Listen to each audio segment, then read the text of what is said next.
What is up, Texas Longhorns fans? It's your good friend IndyCar Timm here with the Texas Longhorns Daily Blitz. Let's call it a ULM Warhawks post-game. I know it's a few hours late.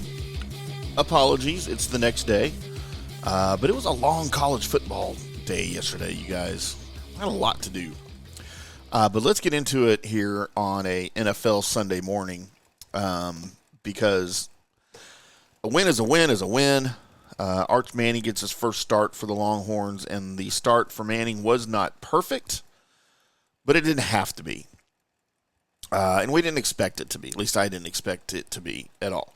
The number one Longhorns pummeled Louisiana Monroe on Saturday, 51-3 at DKR Texas Memorial Stadium. They now move to 4-0 on the year as they look to SEC play next week, their very first conference game in the SEC, and it couldn't come against a better opponent, the lowly Mississippi State Bulldogs.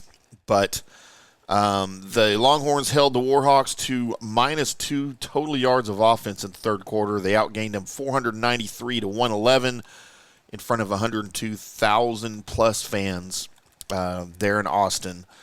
And Manning finished the game 15-29, 258 yards, 2 touchdowns, 2 picks as he filled in for the still injured Quinn Ewers.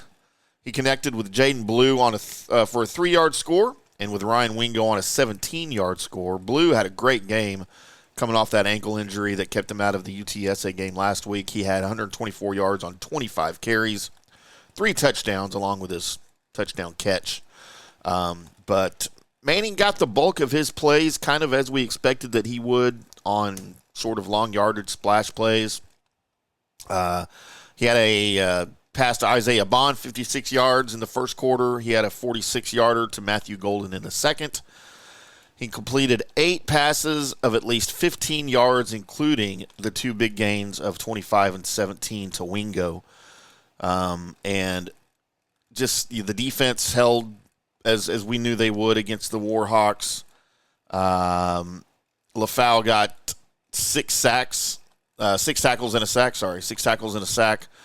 Warhawks starting quarterback General Booty got 42 yards on 8 of 19 passing. You're not going to win a lot of games when your quarterback totals, I don't care who you're playing, 42 yards on 8 of 19 passing. Anthony Hill had a pick. The Longhorns defense had a safety. Kind of all things on defense clicking here for the Longhorns on Saturday.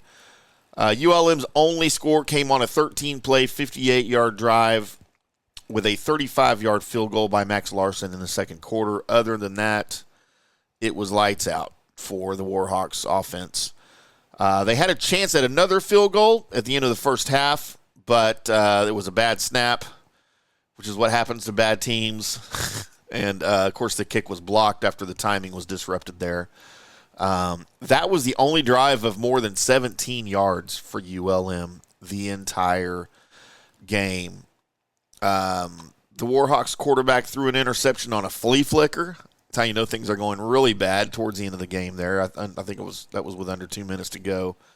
Javion Cole ran underneath the pass, returned it 11 yards to punctuate the dominant performance by the Longhorns.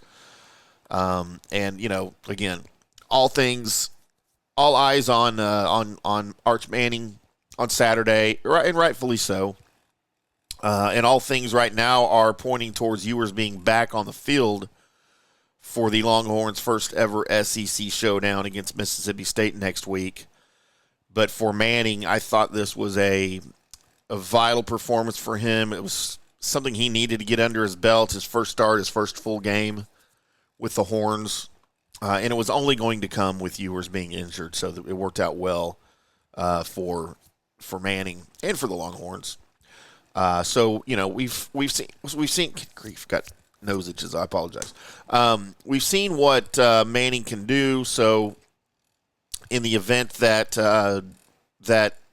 Ewers is not 100% healthy, either coming into the Mississippi State game or for future games, I think that everybody can rest assured that Manning will have he'll have things under control. I don't know that there's a lot of fear, a lot of